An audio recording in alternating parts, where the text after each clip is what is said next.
5, 4, 3, 2, 1, 0. All engine running. Liftoff. We have a liftoff.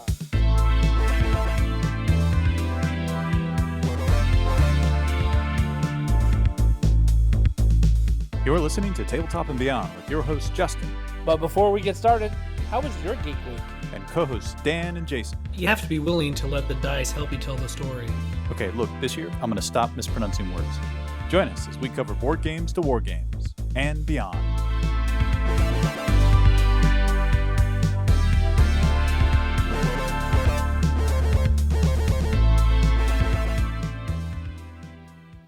And welcome back to Tabletop and Beyond. I am your host, Justin.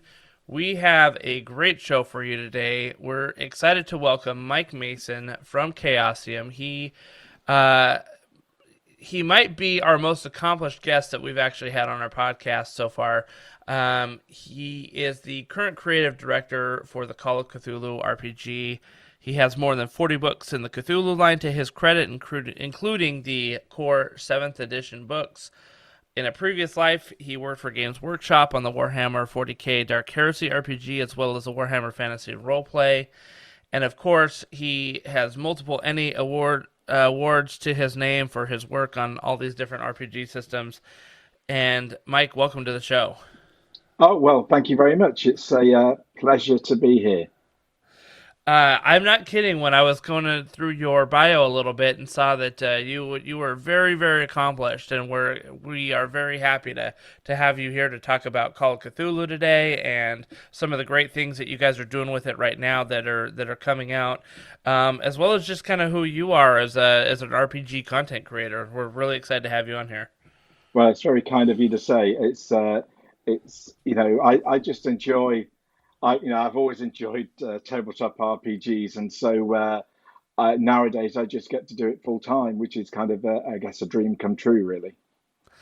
That is kind of the dream, isn't it? Sometimes the tabletop RPG world is not the easiest to work for, but I think if you can find that niche, like it's pretty amazing. Yeah, no, certainly. It certainly keeps me busy anyway and out of trouble, so I can't complain. Very good. Now, Mike, why don't you tell us a little bit about yourself? You are based out of England, is that correct? Yes, so I live right in the middle of England, just outside of the city of Nottingham, Robin Hood land. All right. And where I've been based for some time now. And I like most of Chaosium, we all work remotely from home, and we're a very distributed company. The sun never rises on Chaosium is our motto, because there's always somebody asleep or awake, depending on where you are in the world. Right. We have myself and Lynn Hardy, who both work on Cthulhu in the UK. We've got Jason Durrell, who's in Germany, Michael O'Brien in Australia, Jeff Richard in America, and so forth. And so we're pretty distributed, and we, sometimes a little complicated getting us all together at the same time, as you can imagine, with all these different sort of time slots. But we somehow manage it and make it all work. That's amazing that you guys are kind of all over the place. I knew that you have some folks here based in the U.S. I've worked with some Chaosium folks here before, and been very impressed with the team that you guys have. So it's kind of awesome to see that you're all over the world as well. Oh, sure.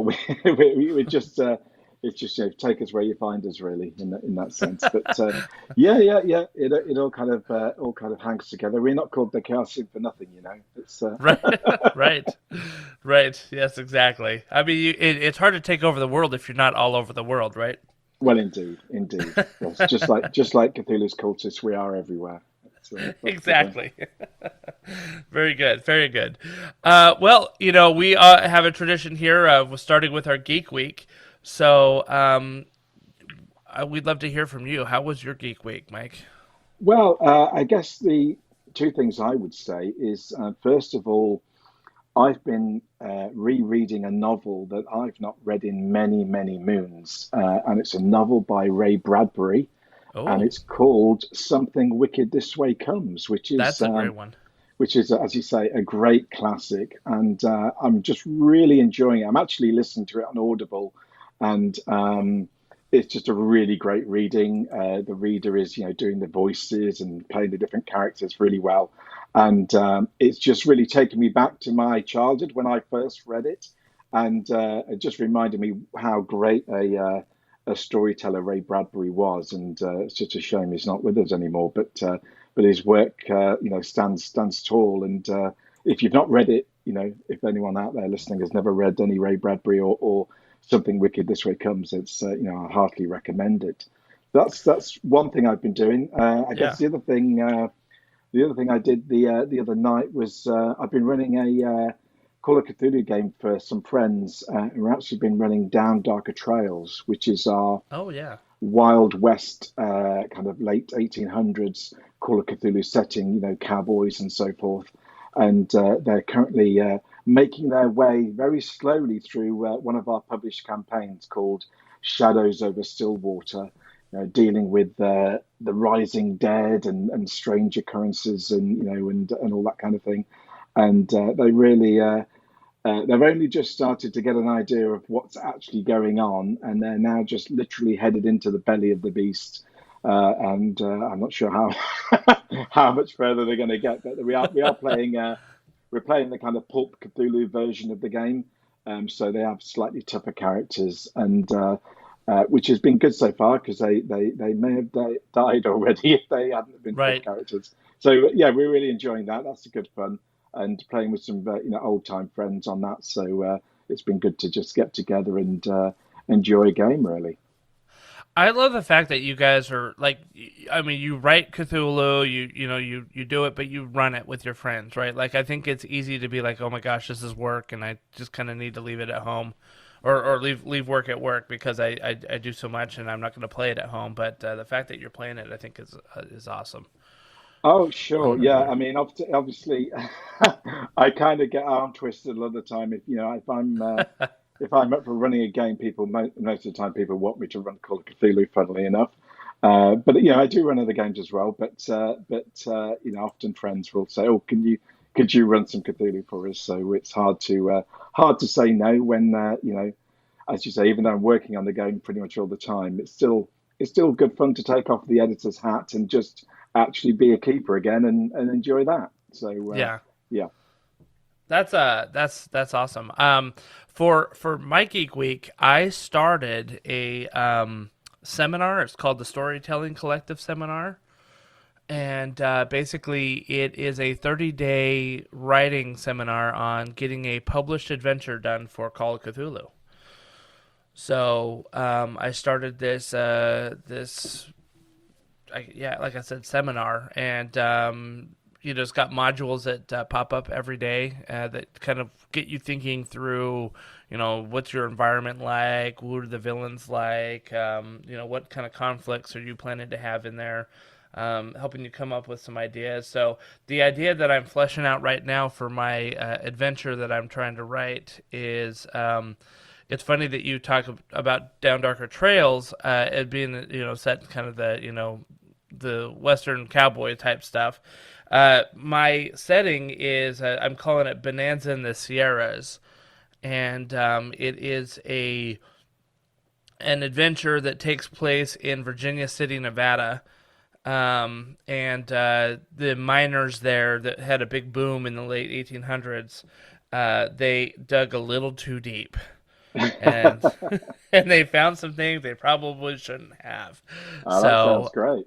Yeah, I'm excited about it. Because I grew up in Reno, Nevada, which is just over the mountains from San Francisco out west, and just 30 minutes north of Virginia City, where they had this big silver boom in the late 1800s. There was so much silver that came out of this mine that they permanently altered the price of silver in the world. Wow.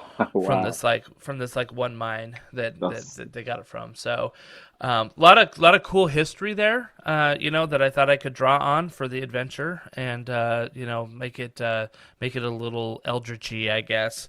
in the adventure. So I'm excited about that because it's really getting my Call of Cthulhu hat on and thinking about like what makes a good adventure and how do we work through that. Yeah, that's great. And the Storytelling Collective program is really great. I think this is the third time it's now run, and it's been amazing to see the people who have taken the course then, self-publishing their, Cthulhu scenarios onto the Miskatonic repository on Drive-Thru RPG. It's just been Yeah. fantastic to see people not just kind of going through the course, but actually producing something at the end of it. It's fantastic. So I hope you have a good time going through it and find the process useful. Yeah, so far it's been really interesting. Obviously, I've written a lot of homebrew one shot things, right? I've done it Yeah, for D&D. I've done it for um, Shadow of the Demon Lord system. I've done it for the Rogue Trader campaign that we had. I've done it for so many different systems. But this is one where I'm like, okay, let's sit down and actually publish one of these homebrew one shots that I think would be amazing and like do a like professional job about it. So I think the Storytelling Collective is really good about getting you to flesh it out more than just all right, we're gonna throw together a couple scenarios and have a good time tonight, right? And actually put sure. it together a more polished product at the end. Yeah, no, absolutely. Yeah. Well, all the best of luck with that. Yeah, thank you. The other thing is that I am running a Warcry, which is a Warcry event. It's the skirmish game from Games Workshop, the fantasy skirmish game. And so I did a whole bunch of prepping for that. I'm getting together the final tournament packet. There's a big tabletop miniatures wargaming convention here in the DC area. That's where we're based out of here in Virginia. And it's called the Northern Virginia Open. And so I was doing a whole bunch of prep for that because I've got a bunch of people playing our game, and so got to make sure that we're ready. That'll kick off in the end of it's the beginning of September. It's the convention, so got to get all the stuff out to the players so they know what to do. So lots of Yeah. work on gaming stuff. Do No, you that ever play sounds any? great. Sorry, do you ever play any skirmish games or tabletop war games or anything like Yeah, that? I mean, to be honest, I used to do a lot more than I do or have time for these days. But Hmm. as you mentioned before, I previously worked for Games Workshop, so I did a lot of miniature gaming and painting Yeah. at the time, and before that as well. But nowadays, I have a little less time, what with the work I do with Chaosium and whatnot. But I still enjoy a good skirmish game now and again. And I've got very fortunate. I have some, ex-colleagues from Games Workshop who have still got, plenty of miniatures, and so I get the chance to play with those guys once in a while, whether it's cowboys or some sort of fantasy skirmish or even woodland animals or whatever it Right. may be. And yeah, that's good fun. I mean, I still enjoy painting miniatures. Again, when I get the chance, I just don't get that much time these days. But I do enjoy it. Yeah. I was going to say, based out of Nottingham, where you're at, you're not too far away from Games Workshop headquarters. Well, that's right. I mean, traditionally we're in the what's called the lead belt because you've got Games Workshop right in the middle, and then you've got a lot of newer and smaller miniature games, war games companies that have kind of birthed out of Games Workshop, with employees who've left to start up their own companies and so on. So there's a lot of small companies around the area as well. So whatever kind of miniature style or war game you're into, then somebody local is doing it really. Yeah. So there's like futsal miniatures and so forth. But yeah, they're all doing really cool, interesting kind of new things as well. So it's always it's an interesting place to be, definitely. I think gaming in general is in an interesting place right now. Just because you had a whole bunch of companies that were sort of the forerunners. Games Workshop being a big one for obviously miniature games, But with all of these little companies that have branched off, like you said, former employees that decided to go out on their own and either start their own game or miniatures line or something like that, it is, I think, a boon for the gaming industry in general, because you've got a lot of, people pushing boundaries that just wasn't there before.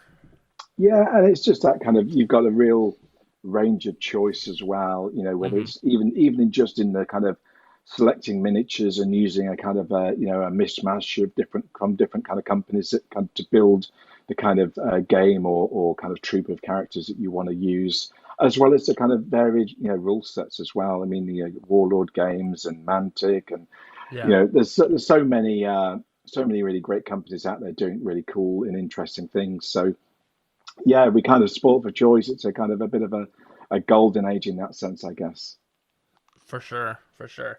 So, let's talk a little bit about sort of your background. We talked we did a bit of an intro, but how did you originally get into gaming? You've been doing this for a long time, obviously, but where did it all start? Well, it was I knew nothing about tabletop, role playing. Uh, when I first discovered it, and I discovered it through a friend. A friend was having a birthday party and invited me round and said we're going to play a game, which I thought he meant something like Monopoly or that Right. kind of board game. And we turned up and they had these miniatures and these kind of cardboard, dungeon floor plans, and we were playing wizards and fighters, and I just remember there was loads of skeleton miniatures. We just kept fighting skeletons, and I knew nothing about it, but I had a really great time doing it, and I loved the miniatures, and I loved the whole sense of this playing this kind of fantasy world, and you could, I was always a big fan of films like Jason and the Argonauts and the Golden Fleece and all that kind of thing. And Yeah. so it was like, this was like the film on the table. It was fantastic. So I was just completely hooked from that moment, really. And then kind of found out more about, these are games you could buy the rules for, and you could get the miniatures and these crazy dice. And I then found out where you could get them from. Found a local store that did them, and really, just started. Obviously, like most people at the time, we started playing Dungeons and Dragons, but then that soon kind of expanded into other things. RuneQuest and Traveller were there as well, Hmm. and I just was hooked, and that's really where I started. Yeah, that's it's interesting. We always have a friend that hooks us in somehow, right? Like, Oh yeah, I was listening to, I got into tabletop gaming probably a little bit later in life than some other folks. I didn't start playing maybe until about like 5 or 6 years ago, really. yeah. Well into my adulthood. I had kids at the time and all that stuff, and my friend said, "Hey, why don't you come play a role playing game?" And I'm just thinking like, nerd. And like, why would Yeah. I do that? And I go and play, and I'm like, yeah, okay, this is what I've been missing, So, This is the good stuff. Yeah, yeah, yeah. No, absolutely. No, I mean, I was a bit younger. I guess I was about somewhere 11 to 12 years old back in, this is the late 1970s. uh, So the dawn, the dawn of role playing, really. But I've been kind of doing it ever since for my sins. Yeah. so you survived through the '80s and the Satanic Panic and all of the all of the misconceptions of what role playing games were, and survive today to where you go down Los Angeles and you see billboards for Critical Role episodes, and Yeah. we live It's in a different amazing. world now. It's completely amazing. I mean, I could never have dreamed that tabletop games in this way would be this kind of thing that they are nowadays. As you say, these kind of billboards and so forth. I mean, that would just never entered the realm of possibility. Back in the day in the 80s. I mean, obviously, um, the UK did have a little bit of that kind of whole satanic panic in some of our kind of tabloid newspapers, but it really wasn't the same to the same level or degree that perhaps some people felt it in the US. Right. It wasn't as big a thing certainly over here, and it was pretty much a flash in the pan, and everyone kind of looked at it and went, "Oh, whatever," and then carried on, But Yeah. so it wasn't really a big thing for us in that way. But yeah, no, it's just amazing. We're definitely in a great period for for gaming in that sense as being recognized as a real as a great way to hang out with friends and make new friends and socialize and it's not just this kind of crazy nerdy thing that that group at school did anymore. It's kind of everyone's doing it. It's which is great.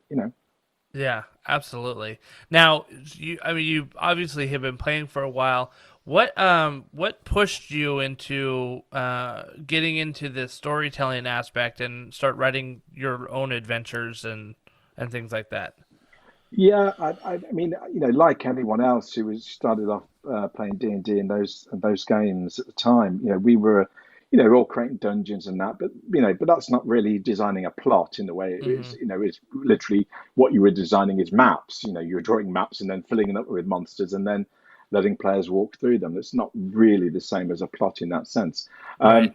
And I guess starting to play things like RuneQuest, where there was a little bit more kind of characterization, there was a bit more kind of around motivations of the NPCs and kind of plots going on, started to kind of give me that kind of sense that you could tell interesting stories with these kind of games, and that really came to a head for me personally when I kind of discovered Call of Cthulhu. And again, a friend I gamed with kind of showed me these strange new books with these fantastic covers that were clearly a kind of a horror role-playing game, and I was a big fan of horror films and horror stories, but I just had not found that in the role play. It was very much a fantasy or sci-fi kind of thing in terms of gaming at the time. Right. And so with Call of Cthulhu and then kind of getting into that and reading the stories and the plots of the scenarios, I kind of figured that actually, yeah, that you can tell a horror story, which is kind of what I wanted to do. And so I kind of, I did the thing that came easiest to me. I watched horror films and then rewrote them as Call of Cthulhu scenarios for my friends to play through. So I remember one was an old film called The Carnival of Souls. That was one of the first things. I just literally ripped it off and kind of ran that as a game for my friends, and then we'd do kind of some kind of version of Halloween or Friday the 13th or whatever.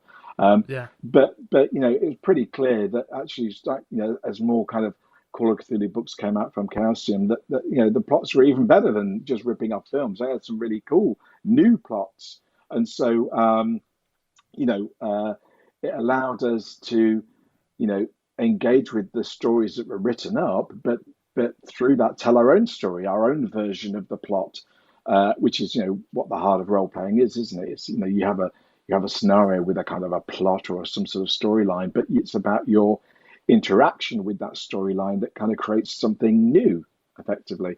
And so that really hooked me, and that's I got into writing scenarios kind of along those lines, taking tips from the published material, and started a few years later, then started to go to gaming conventions and running the kind of scenarios I'd written for people there.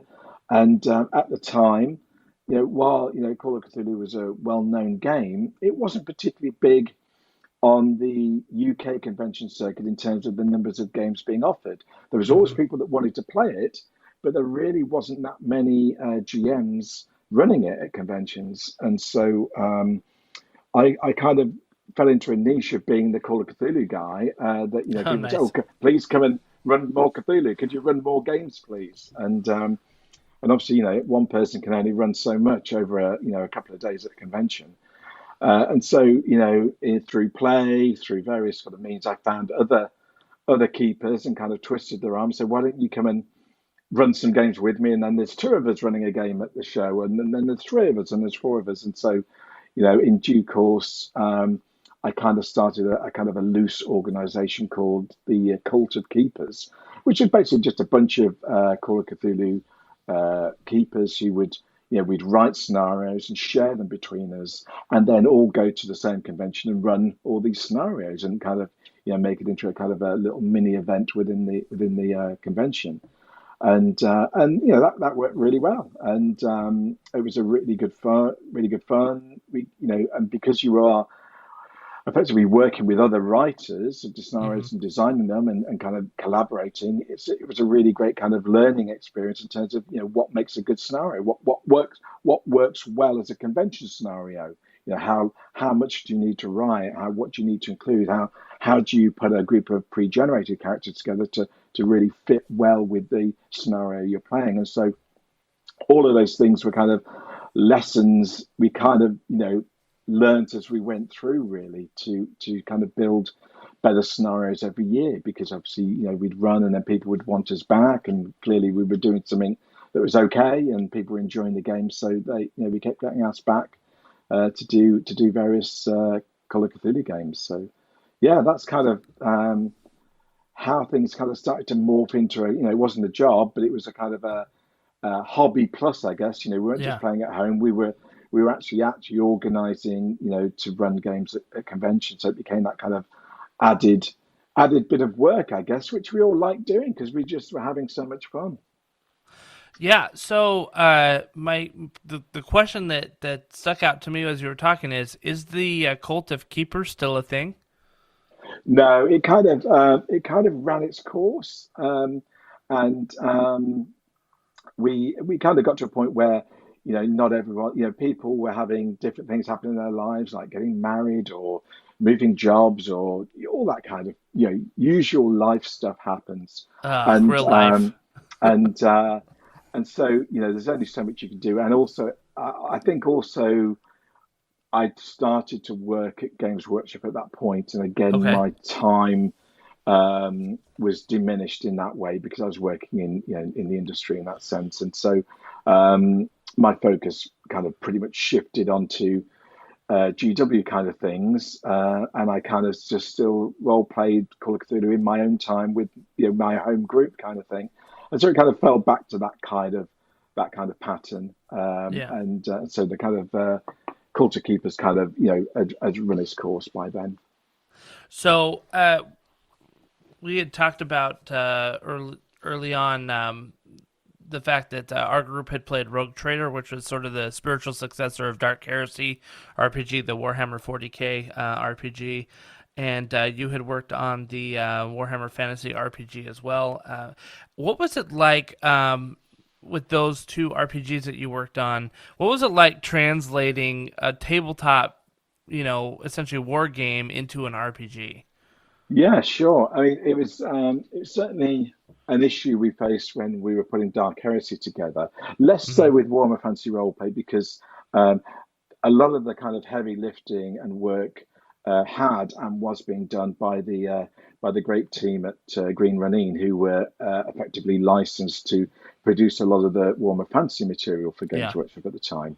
And so my role was really just kind of overseeing that and helping out with proofreading and that kind of thing on that. My main focus really while I was doing that role was working on Dark Heresy, which was when I joined, partly written but not finished. And I was kind of brought in to kind of finish it and make the book work, make the game work, and get it into production. But even at that stage, I was still asking questions about, well, what, everything written about the 40K universe is about war. Right. It's all about the war game. Yep. So it doesn't tell you what happens, in the Imperium. What happens on your typical Imperium planet, what's daily life like, which obviously for a role-playing game set in the Imperium is kind of essential information. How do we translate a war game into what Joe does when he finishes work at the munitions factory? What does he do? Where does he live? How does it work?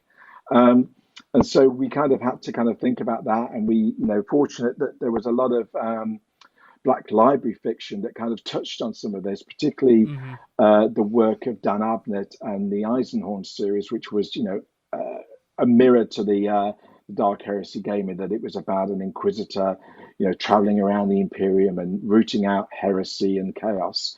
And so that was a really good kind of template and model we could kind of digest and kind of think about how that might work in a role-playing game, in a sense. So that helped to inform us. Talking to the guys in the design studio who were working on the war game stuff, sort of bouncing ideas off people like Gav Thorpe and so on, was really useful to kind of try to build that picture up. But ultimately, it was about, really kind of tying the rules down and making the book, an enjoyable thing to look at, read, and use as a game. That was, most of my time was spent getting that out into, to be published.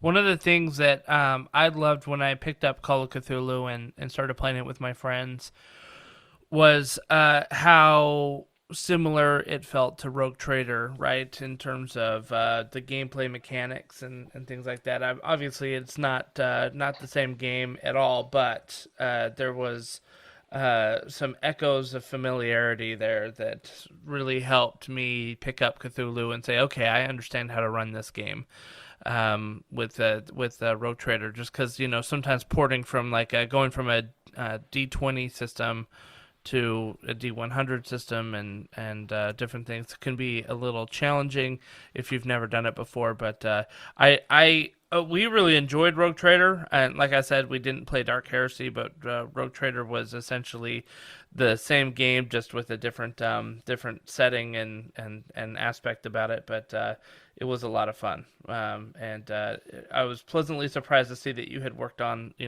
these games that we had played as well. Sure.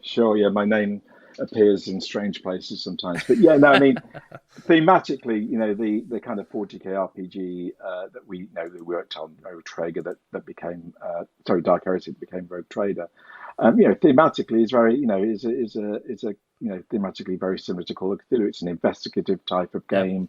It's got horror in it, and so thematically they're very similar. So it's a very easy transition. And again, because it's a D100 system, which the reason for that was that, the original Warhammer Fantasy Roleplay was a D100 system.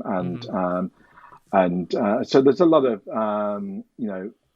DNA that's very similar to, the basic roleplay system that Chaosium created, that kind of, found its way into Warhammer Fantasy Roleplay at the time. And then thematically, obviously my head's full of Cthulhu plots. And it's not a hard task to, take out Cthulhu and put in a Chaos God instead, and right. But you've still got the kind of sense of exploration and mystery and delving into things people don't want to know about. So yeah, it's a very very close thematically in that way, and an easy translation, really. I don't know if I had ever put together or juxtaposed Cthulhu with the Chaos Gods, and kind of the the idea of the role of the investigators and an inquisitor. I don't think I'd ever thought about that, but it makes so much sense when you say it right now, because the Eisenhorn series of the Black Library and Games Workshop was very much you could absolutely call that a Cthulhu story, that if you just switch some things around, And in fact, if you read some of Dan Abnett's books pretty closely, you will find little Easter eggs to the Cthulhu mythos in there from time to time, because Dan knows his Cthulhu mythos pretty well as well. So that's awesome. You get little Easter eggs once in a while. So genetically they are they share some DNA, definitely. So a lot of our listeners, they play D&D, they play Pathfinder, they play AD&D, like that type of thing. So, a lot of D20 based systems, and they see Cthulhu and they say, okay, I'm kind of curious about this system, but I'm not 100% sure of what it is. Can you give us just a super brief overview for our listeners who aren't as familiar with Call of Cthulhu? What are the bones of this game system? Yeah, sure. I mean, a really easier way to think about this is the difference between a D20 and a D100 die roll is really multiplying by 5. If you take a D20 number in a D20 game and times it by 5, you've created a D100 version of that number. And likewise, if you've got a D100 number and you divide it by 5, you've got a number you can roll on a D20. So just technically speaking, the numbers really translate very easily. It's just a matter of different dice. And so the basic roleplay system, which is the bones of what Call of Cthulhu uses as a mechanic, is a D100 dice system. So you're rolling 2 D10s and using one as a tens die. So if you roll a 4, that's a 40. And the other die is a units die. So if you roll 4 and 4, well, that's 44. Or rolling, 8 and 2, 82. That's your percentile number. And so the skills are all based on 100. So you've got, let's say you've got climb 70%. You're just rolling a D100 and you're trying to equal or roll less than your skill level of 70%. So, and also because it's a percentile system, it's pretty intuitive. People can understand what the numbers mean pretty quickly. If I say you've got climb at 70%, well, you hopefully you're gonna guess that means you've got a pretty good skill in climb, as opposed to me saying you've got climb at 5%. Well, out of 100, that's pretty low. You're not a very good climber. Right. So you can look at a character sheet, and once you understand the numbers are all out of 100, you can pretty quickly see what your character is good at doing and what they're really bad at doing. And rather than levels, like in a game like D&D, it doesn't use levels. It just uses a skill-based system. So you roll up your character, and you have a range of skills. There'll be a handful of skills which you're pretty good at, a majority of skills where you kind of got a medium range of, somewhere between 40 and 50%. And then there'll be a few skills where you're hopeless at, you've got no skill in them, or you literally got 1% in them, kind of thing. And as you go through the game, the more you do, you use these skills, and as you use them, you get checks on them. And so when you come to a development phase, maybe at the end of the adventure, you get to test your skill, and you make a roll. And if you pass the roll, you add skill points to your skill, so you progress, and your character becomes better at certain things. And that's the kind of the nuts and bolts of the system. And again, fighting works just the same way. You have rounds. You all have a turn in a round, and it's an opposed roll system. So me and you are fighting. I'm initiating the attack. I roll my dice, see if I roll under my fighting skill. You get to decide whether you're going to try and dodge my roll or if you're going to fight back. And you make the appropriate die roll. We compare the results. Did you do better than me, or did I do better than you? Who won the combat? And therefore deals damages or dodges and avoids the blow, kind of thing. So it can be quite fast moving. It often means that something always happens pretty much every round in a fight.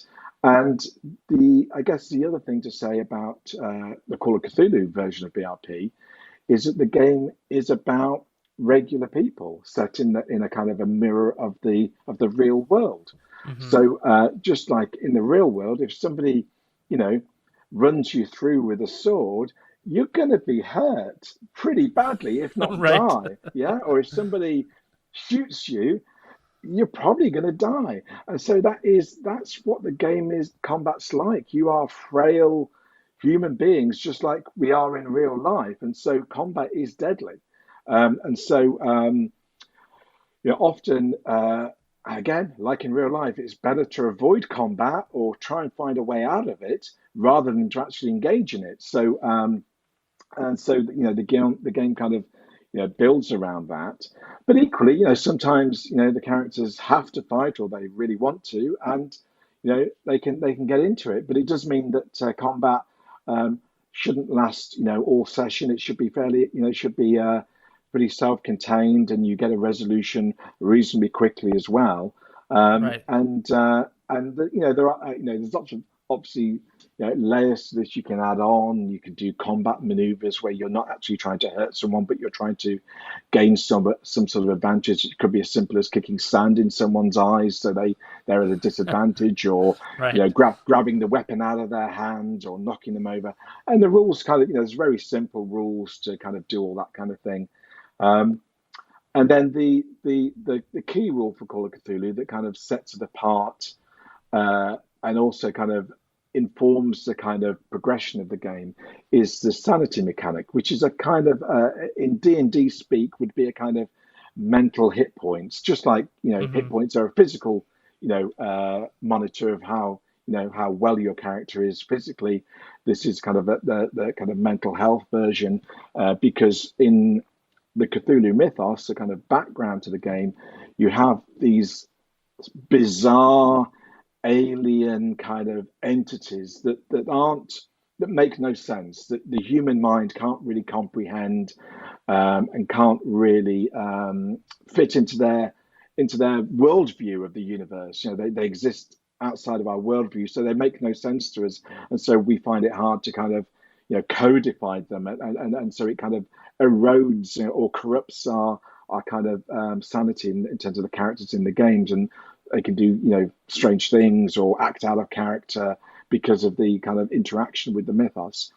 And so one of the key kind of things to kind of understand about a game like Call of Cthulhu, it's completely the opposite to most of the role-playing games in that sense, because most of the role-playing games is about kind of building your character to become more powerful, more like almost like a superhero. So like a first level fighter is pretty weak, and so but the whole point of the game is to grow that fighter to be 10th or 20th or 30th level, at which point they can take on titans and gods and whatnot. They literally become superheroes in that sense.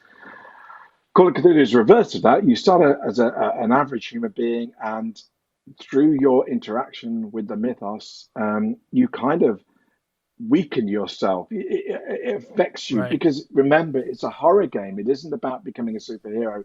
It's about standing up to these horrors and these unbelievable kind of alien entities where you really have no chance.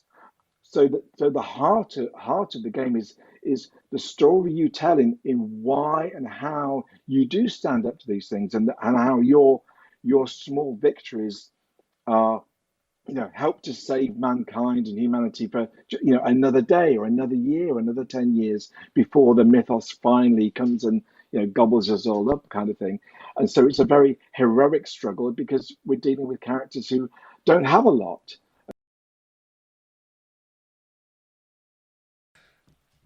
Okay, so as I had mentioned a little bit previously, we had a little bit of an issue with our audio here, so we're kind of re-recording a little bit, but that's okay. As I had mentioned earlier, Mike, we had a game where one of our guys, he had a background where his wife had been killed by vampires, and he was basically pushed into poverty and completely destitute because he tried to expose them in the city that he was at. And so he was this hobo that was running around. And the amazing thing is that because he is a normal person, because he wasn't like some sort of superhero, and because his mind was slowly descending into madness over all of these things that he was uncovering, they get into a scenario where they're at a cabin, and he hears the crooning of the supernatural being, basically in the voice of his wife, beckoning him to come out and be with her again. And of course he fails his sanity roll, and what happens? He goes out there and has to end up fighting this undead creature that lured him out. He ended up winning, which was amazing. He ended up having an amazing critical roll on his attack and beheading the monster. But because he was so distraught by it, he decided to jump in the car and drive away. And he was terrible at driving, and he ended up fumbling the roll and crashing the car 50 feet, after he started driving. So it was It was a pretty epic moment in our story, and what I absolutely loved about it is that our players were able to play with that sanity mechanic and not feel like, oh my gosh, like I don't understand why my person is failing at their roles because they're so superhuman, right? Like if Yeah, you're playing a D&D game and you're like a level 18 and you're failing your hit rolls, you're thinking like, wow, I'm rolling terrible tonight. I think at the end of at the end of an adventure or a campaign that you're playing with Cthulhu, if you're failing your hit rolls, you're like, well, this makes sense because they're literally going crazy right now. sure. I mean, and you hit the nail on the head when you mentioned the word story and about how much you all enjoyed that kind of outcome to that Yeah, scene. That the character actually, that there was a, they kind of they failed a role that kind of pushed them to engage with the monster in the way that they hadn't anticipated or wanted to, but they hmm, did, and then through some sort of luck, they managed to kind of get out of that.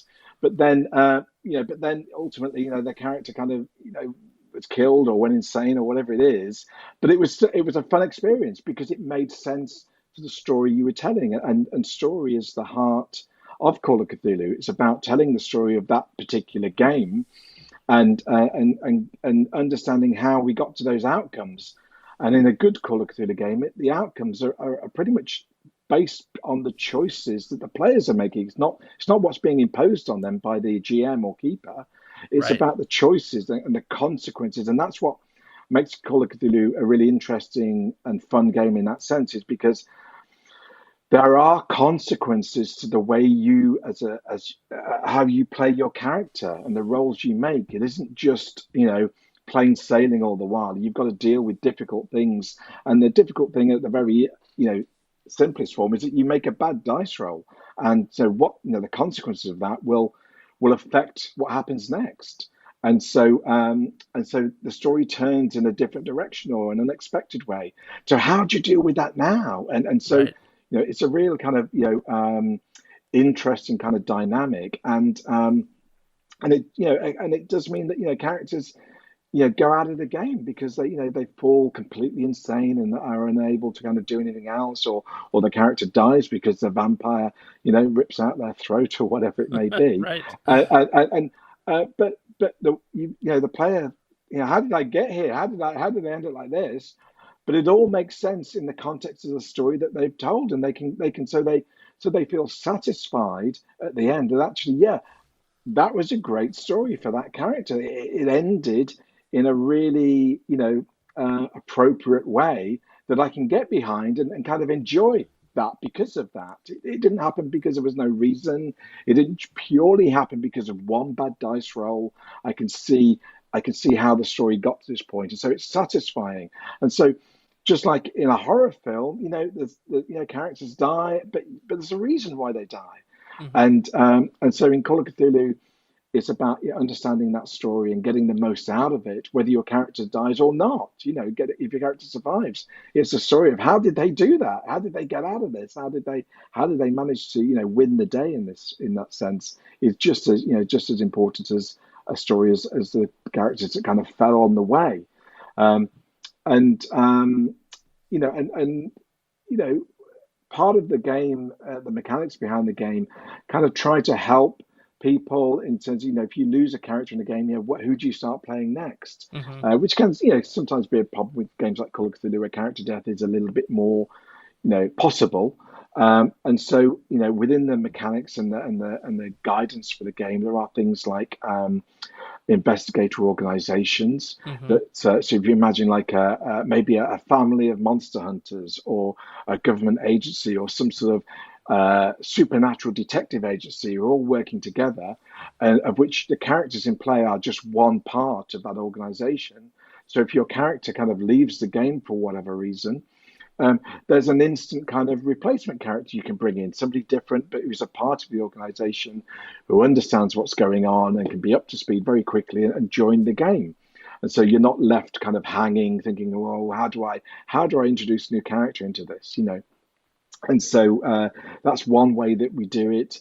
There's also an optional rule where you can use your luck points to actually adjust the die roll. So it may be that you failed that die roll, but you've got enough luck left to actually turn that into a success and kind of get get victory out of the jaws of defeat. And but it does mean now that your luck is gone, and so you can't do it again because you've used all your luck up. So again, it's a bit like your sanity points. You may start reasonably high, but they drain through the game, just like your luck points do, which kind of mirrors that kind of downward spiral of the kind of horror trope, the horror film, the horror novel, where characters start well, but they kind of downward spiral as they kind of get in deeper into the situation and the horror. There's also one other kind of option for players who want to try and keep their characters alive longer. They could use the Pulp Cthulhu rules. And Pulp Cthulhu is a supplement that you can kind of bolt onto the main Call of Cthulhu rules really easily, and it allows you to kind of create kind of slightly larger than life pulp heroes. So I guess the best way to examine that would be to sort of say, imagine a kind of an Indiana Jones style kind of character fighting the Cthulhu mythos. So somebody who's a bit more skilled, they've got double the hit points of a normal character, and so they have a little bit more agency within the game, and they're a little bit more capable, and so their survival rate is a bit stronger because they can also, with the pulp rules, use their luck points in different ways as well. Kind of more things that they can regain sanity points, or they can regain hit points by burning some of their luck, as well as using luck to adjust the die rolls. So there's more agency within the pulp style of play, and often if players are coming from a more kind of standard kind of fantasy heroic style game where the characters just generally get better rather than worse, pulp can be a really good kind of gateway into Call of Cthulhu, because they're playing characters that aren't quite as frail and weak as normal Call of Cthulhu characters. They can do a little bit more, and their survival rate is better because of those things. And so it's an easier kind of adjustment into the kind of style of Call of Cthulhu, which if they then like, they can give the kind of standard version of Call of Cthulhu go where all bets are off, and combat is really deadly, and their choices really have significant consequences often. So but at the end of the day, with all of these things, it's like I said at the start, and you said, it's about telling a fantastic story. And as we know in stories, characters come and go for various reasons. And so, the Call of Cthulhu kind of rules set up that as an idea and provides you with a range of kind of guidance and mechanics to either embrace that fully or negate it into whatever degree that you want to do that with. Yeah, I had asked you before when our audio had cut out, but I had asked you before if you felt like the criticism of lack of campaign in Cthulhu was fair, and I think you answered all of that amazingly. I think that it's not fair. It's all on how the keeper is able to craft that longer narrative, right? More than just a one shot. I think Cthulhu works great as a one shot. It could be, investigatory, as we talked about before. It could be a horror like with zombies and all that stuff that happens. But you could even take the as you mentioned, like almost like the TV show Supernatural, right? Take that route where your monster hunter's going from job to job, and you've got there's other monster hunters out there. So when one dies, you can come up with another one. And one of the big things I've talked about a lot on this show and with friends is that I always feel like our role-playing games need to feel like they have consequences to choices.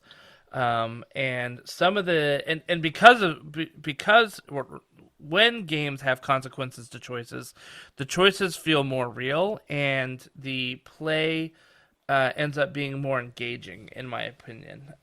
Because if you just can go in and lay waste to whatever dungeon you're crawling in and basically tell all the townspeople whatever you want because you're more powerful than they are and there's nothing that they can do about it, then what are we really playing here? Oh no, sure, absolutely. No, I mean, and again, this is not to say that playing a game a fantasy game where you are about kind of creating a more powerful character is bad. I mean, that's fun as well. But Yeah, absolutely. this is a different style of game, and so you can enjoy both, or maybe you enjoy one more than the other. That's all cool. We all like different things, but ultimately, as you say, the the consequences of play and developing that shared story of how you interact with this plot is what the game is about. And to be honest, no one, you meet in the bar 5 years later after you played this Call of Cthulhu game. You aren't talking about all the successes you made. You talk about, do you remember when your character fell off that cliff and you had the artifact and you tried to save it, but we lost it and it smashed on the ground and we were in real trouble, and or how Cthulhu got hold of your character and squeezed him like a lemon.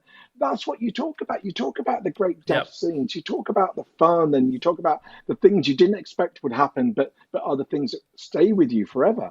And they're the kind of war stories you tell when you play Call of Cthulhu. And it's fun because people enjoy telling the stories. I have people coming up to me at convention telling me about how their character died and how much fun it was and all that kind of thing. So it can be, if you approach it with the kind of right mindset and you embrace the sense of story in the game, it's a cool thing. But I should just say, in terms of campaigns for Call of Cthulhu, Call of Cthulhu has one of the, if not the, most celebrated role-playing campaign ever written, for any game, called Masks of Nyarlathotep, which is regarded as a real classic and one of the kind of campaigns that set a template for the entirety of the industry. A couple of years ago, we actually revisited that campaign and put out a new edition, and hopefully improved it even more. But that's a fantastic campaign that could take you anywhere from, well, depending on how often you play, anywhere from a year to 3 years to actually play the whole thing through, because it's such a massive campaign, world spanning, and characters will die on the way, but it's that grand story you're telling, and so it's I think Call of Cthulhu is a fantastic campaign game because it really allows the characters to kind of allows you to get really deep into the characters and tell their stories, and even if their story ends part of the way, you can you've got ways and means to pick up a new character to integrate into that story and tell their story as well. Yeah. And hey, it's really cool if you manage to go through the entirety of the campaign and not lose your character, though. Well, that's equally cool as well. So I think as I say, it's a very flexible game, and it works beautifully as a campaign game, and it works equally as beautiful as a one-shot game. It just comes down to what kind of experience you and your group are looking for. And I think it comes down to the keeper managing expectations too, right? Like when you sit down and go to play a Star Wars RPG game, and I've got plenty to say about Star Wars RPG because one of our regular hosts, is like probably one of the foremost knowledgeable people about this Star Wars RPG. Like he's got it all memorized. I give him a hard time that like you can't die in that game. It is impossible to die. So you can make the most ridiculous choices and you can't die, right? It's kind of a running joke on our show. And so, when you go into prep that game with them, it's all about like, okay, how can you be the hero? Like, how are you going to optimize your character to be like the galactic hero here? I think when you go to prep a Call of Cthulhu campaign, or I'm not sure if you're familiar with the Shadow of the Demon Lord. Oh yeah. Rob Yep. Schraub's game. Yeah, it's exactly. Great game. So we played that game I ran that game for a long time, and that game has it's kind of a successor to the Warhammer Fantasy. It's got a lot of feel of that too, but that's a game that has real consequences to choices in there as well. And so when I prepped that game, the campaign that we're using, I said, hey, your characters are probably going to die in this game. Why don't you have 2 at all times, just in case, you die mid-game, and just be ready. Just be ready to pull out your backup character.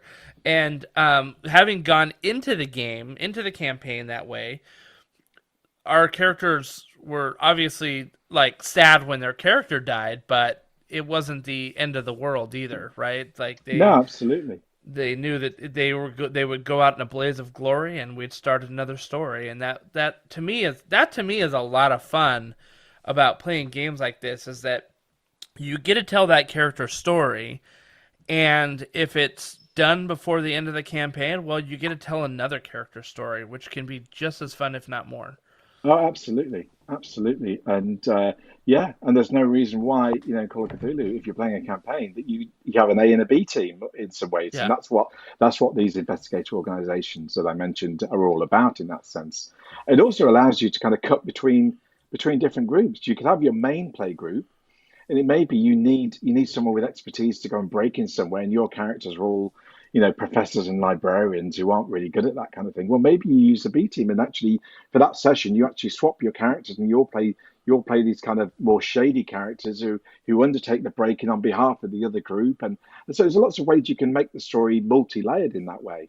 Yeah. But the other thing to say, that I think, as being a keeper in Call of Cthulhu, it isn't about you versus the players. It isn't about you trying to trip the players up and Right. kill all the characters. It isn't that kind of combative style of game.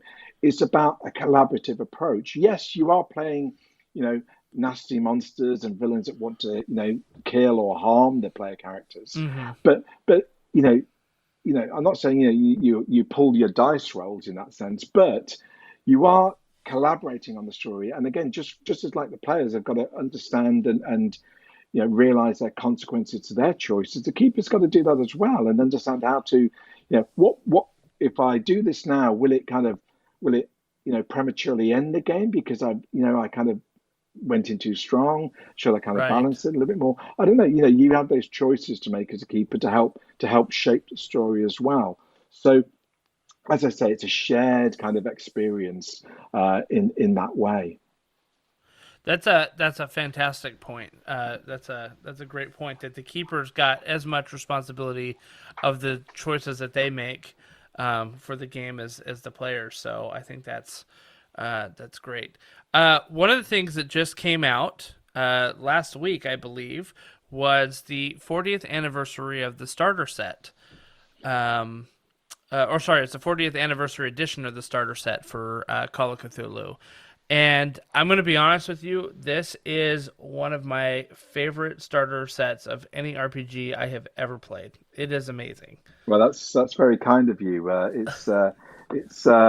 Yeah, I really enjoyed working on the starter set. It's been something that I've wanted to do for many years, and it was great to get the opportunity to kind of put together what I felt was a good way to introduce people not only to Call of Cthulhu, but for those people that never role played, to find a way to help people get into tabletop role playing and ultimately the Call of Cthulhu game. So it kind of it works to basically take you from zero into being a full Call of Cthulhu keeper. That's the idea, as well as players, and that's why the first book you pick up out of the box is a solo adventure. So you get home having bought the box set. You don't have to wait weeks to get some friends together to play and start to get a handle on the game. You can start immediately. You can literally open the book to page 2. You've got some dice in the box to use as well, and literally you start playing a kind of a choose your own style adventure, which not only teaches you how to play the game as you play it, it actually helps you make a character as you play it as well. So by the end of playing it through, you've got a pretty good initial handle on what the game is about, the style that it is, how the kind of core rules work, and you've even created a character.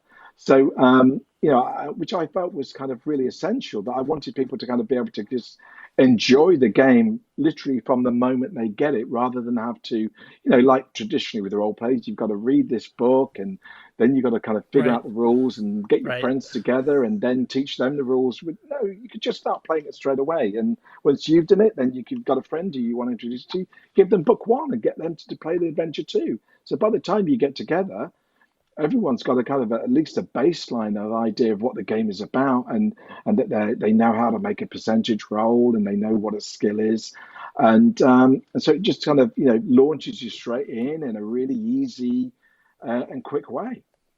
So yes, absolutely. One, the rule book that you have in there, which is basically just like a quick start rule version of the Keeper book, right? The seventh edition Yeah. Keeper book. I thought it was exceptionally well written. Very easy to digest, especially for someone who'd never played a role-playing game before, right? Like you read through those little sections, it wasn't too onerous, it wasn't too heavy. It was easy to say, okay, I understand. And as you had mentioned earlier in the show, right, rolling a D100 and that percentile dice, I think is very intuitive for someone who's never played before either. Because like you said, oh, I'm 70% at climbing. That's great. Like I know I can do well at that. So that was great. I cannot sing enough praises for your Lone Against the Flames solo adventure. I had so much fun playing that game. I was like an 8-year-old kid again playing my Choose Your Own Adventure. It was very much like that style, and the fact that it was the Cthulhu and taught you how the game worked, how to build a character. By the time I got done with it, I 100% knew what kind of game I was playing and how I needed to work as a keeper for others to play it as well. So I haven't ever seen that in any other starter set. I've picked up D&D starter sets. I've played Star Wars starter sets. I've played the One Ring starter set that just came out. I've done the Alien starter set. Nobody has had a solo adventure, with the exception of RuneQuest, which is also your product at Chaosium. Yeah. So, again, the RuneQuest one as well was amazing to do that. It gave me such a sense of like, okay, this is how the game works. This is how it feels. This is the setting that I'm in. This is the things I should be looking out for. This is how combat works. Like, all of it was really, really, really good. I can't sing enough praises for it. Well, that's great to hear, and thank you. I mean, the other thing to say, which I know is somewhat different in some, not all, but some of the sort of game starter sets, is you mentioned the what I call Book 2, which is the kind of the core rules for Call of Cthulhu that you get in the starter set. They are the full rules in the sense, you get character generation, you get a version of character generation, and you can play full games of Call of Cthulhu. It's not some sort of halfway house that you now have to go and buy the full rule book to be able to play the game properly. You can play a proper full game of Call of Cthulhu with everything you get in the box set. And hopefully the idea for that is, we want people to enjoy the game, because if you enjoy the game, then you are far more likely to want to play more of the game. And if at that point, you can then make the decision whether you want to buy the full proper Call of Cthulhu Keeper rule book. And you can do that with all the added rules and optional rules and all the kind of background to the game and all of that kind of stuff that sets you up. And then you're into the game. I'd rather people get a sense of what the game really is about and how to play it, and then they decide that they want more. Though that's a win for me. If they also decide they've tried it, they've played the starter set stuff, and it's not a game for them, that's cool. That's fine. They've given it a go, and now hopefully they can go and find the game that's right for them, that's looking to fill the need that they have. But that both of those are wins for me. Because at the end of the day, introducing people to tabletop gaming in any form is a good thing. Yeah, we all love doing it. So getting more people to love what we love, that's a cool thing. And if they happen to really like Cthulhu while they're doing it, then that's a bonus for me. So that's what it's all about. The starter set also comes with 3 adventures in book 3, right? The first one is Paper Chase, which is designed for basically 1 to 2 people plus the keeper, right? Which I think is so good. Like the fact that you can be like, hey, I just got this new starter set. Do you want to come over tonight and play? And like you're running it with another person. Like what a great way to ease into being a GM or a keeper, as you call it here in Call of Cthulhu. What a great way to ease into it by just playing it with your one buddy before you move on to some of the other ones that play 4 to 5 people. No, absolutely. I mean, again, that just kind of mirrors kind of what I was saying about there being no barriers to entry. I wanted to make it as easy as possible for people to kind of enjoy the game. So that's why the first book is a solo. the first adventure is just for one or two people because it's easier to just get a family member or a friend or a partner to come play the game with you rather than try and get a whole group of 6 people together. You know, try it with a couple of people to start with, and then each scenario thereafter you can play, you know, four to 5 people is recommended, but you can play it with 6 people if you like, or even if you're just playing it with 2 people. It's very flexible. But the idea is that each scenario builds on the last. So, and you know, it teaches you a little bit more about the game, and you know, some different styles of play, and you know, holds your hand in terms of how you run a role-playing game for other people. Yeah. Oh, absolutely. And we so we have a yearly convention, just kind of little local with our friends that we call GuildCon from our gaming guild that we have here. Yeah. And you know, it's got like 30 people in it, and I thought I would run the one of the scenarios that they had in there, the Edge of Darkness. Yep. Edge of Darkness, I guess. Yeah. That would work fun. Really well. Yeah. And ran it with them, and none of the people that I played with had ever played Call of Cthulhu, so it was a new system to them. Many of them were RPG veterans. You know, they've been playing a lot of D&D, they've played Star Wars, they've played, you know, a lot of different systems. None of them had ever played Call of Cthulhu, and when we played, we just had so much fun. This was such a good scenario. This is the scenario where my friend tried to jump in the car and drive away, and he didn't make of course. it. And you know, but the fact that, you know, the end where there's kind of this culminating scene that they're trying to stop a ritual, like, we get together and we still laugh about the things that were happening in there, right? Like, yeah. One of the guys failed a sanity roll, and he ended up going down into the basement and basically just kind of like Blair Witch Project style, standing in the corner, just like, you know, just standing there, because he just like was, you know, going a little crazy, and the other people trying to snap him out of it while others were trying to like continue the ritual, you know, like, it was, we just laugh about it and have, you know, just so many fun memories. It's such a great scenario. And we've got plans to do the other one, and the Dead Man Stomp as well. And there's so many good things about this starter set. And the thing that I love about this, and you're gonna have to explain this to me, but it's only $25 in the United States. Like, I like, are you guys losing money on this? I feel like you're losing money on this. Yeah, well, yeah, maybe, but as I say, you know, money is tight for everyone, particularly these days at the moment, and we wanted again to make it accessible. You know, the getting in, you know, the core rulebook for Call of Cthulhu is more like a $50 purchase, which is more of a commitment. But you know, where it's around $20, $25, it's a less of a commitment, and so it's easy to kind of say, okay, let's give it a go. And so, you know, we just wanted it to be accessible as much as we could afford to do that. So, you know, we cover our costs, but you know, it's about introducing people to the game. And as I say, if they like what they find, then, you know, we produce a lot of other really cool books, and hopefully people pick those up, you know, in time, and you know, we get that return on investment effectively.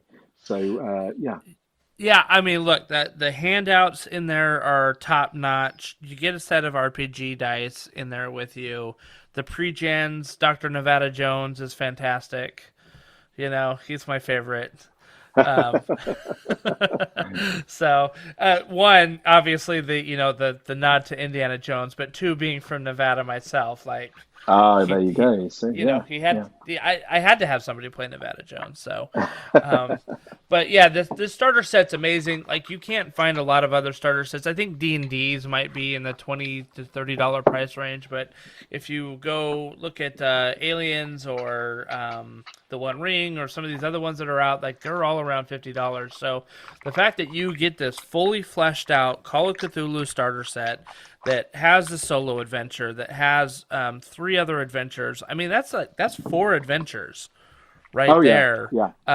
Plus the rule book, plus the dice, plus the pre-gens and all the handouts. Like, that's such an amazing value, and I can't sing its praises enough. It literally is my favorite starter set that I've ever worked with. So, well done on that. Well Well, done. thank you again. Thanks for being so kind. It's nice to hear that it does the job that I hoped it would do, and Yeah. that's really good feedback to know. Thank you. Now, before we go, I know that you guys also have a couple of other products that have come out last week as well that were released. There's the Time to Harvest and the Colts of Cthulhu supplements that came out. Do you want to give us a quick overview of those two books? Yeah, sure. Well, the Cults of Cthulhu is kind of like a supplement for the game. The game's called Call of Cthulhu. Right. And one of the things, the game's 40 years old now, and there's been a lot of books published for it over the years. But hardly any of them actually talk about Cthulhu, funnily enough. It's one of those things, Cthulhu is this big kind of monstrous kind of entity in the game, but you very rarely kind of interact with Cthulhu. You interact with many other kind of horrors and monsters, but Cthulhu less so much. So I just thought, what with the 40th anniversary of the game coming up, wouldn't it be cool to just do a book that's just about Cthulhu? Finally we get a book that's just about Cthulhu, and so Right. the book is all about providing a keeper with loads of information about Cthulhu, not just Cthulhu, the kind of the monstrous thing, but also the cults of Cthulhu, the humans who kind of interact with Cthulhu and worship Cthulhu, and what their motivations are, and what plots that can come out of that for your games.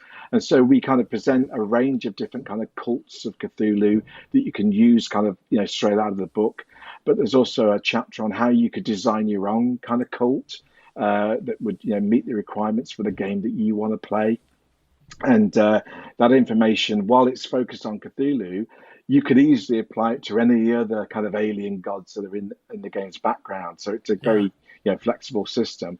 And then there's some new monsters and things like that. And but it ends with three kind of large scenarios. One set in kind of Victorian gaslight London, one nice. set in the American kind of late 1920s, 30s in LA. And then and one scenario, the final one, set in the modern day now. Cool. And so they're kind of loosely connected thematically, so you could actually play all three as a kind of campaign. Obviously, you use different characters for each one, Right. but the players will know the connecting tissue. Or you can use them as one shots, or you can use them to kind of kickstart a brand new campaign if you want to play in Gaslight London or the 1920s, or even the modern day, as I say. So that's what that book is all about, and is very cool. And the other book we recently published is called A Time to Harvest, and that's actually a campaign, and it's a campaign set again in the kind of 1920s America, in the kind of New England area, where you're playing in the fictional town of Arkham, where the Miskatonic University is based, and you play kind of academic staff or students at Miskatonic University, and you end up going on this this trip, this kind of study trip to Vermont, where you meet the locals and you study the geology and all that kind of thing. But there's something going on, and you kind of are pulled into this bigger plot that then takes you back from Vermont to Arkham, and then beyond. And the cool thing about this campaign is it's very self-contained, and so it's very much geared to newer players, newer keepers who have maybe not run a campaign before. And so it's all built about making the campaign really easy to run, lots of fun to enjoy and play, but is not a very not an overwhelming experience. It's a very simple kind of plot that you are guided through with lots of tips and advice throughout in the book as well. So it's a great kind of first time campaign if you've just picked up the starter set and you've enjoyed that, and now you're looking to kind of maybe get into a campaign. It's a great book that you can then pick up and start to play from the starter set onwards, in a sense. So it works really well for novice players in that way, and equally, if you're an experienced Call of Cthulhu player, it's a great campaign in itself, and you could easily get into it and make the most of it as well. So, it kind of services both needs, but it's particularly cool because it really works that kind of first time campaign run kind of game as well. Yeah, I was looking over it. The premise of it, which is that the team was sent to investigate some unusual happenings in the hills of Vermont, and now you're going back in. I love that idea. And you're just like, okay, we know that this ended potentially very poorly, and yet we are going in to figure it out.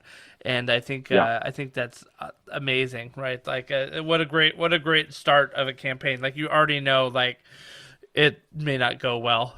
Yeah, well, So, something bad happened before, but you don't know what it is, but you're going there, and so the people you meet, were they involved? Were the things you experienced? Is that got something to do with it? So you're constantly kind of looking to try and work out what happened and what the mystery is and who's involved. And what's really cool is that you come away from that first kind of part of the campaign thinking that, okay, we've survived that, and I think we understand what's going on.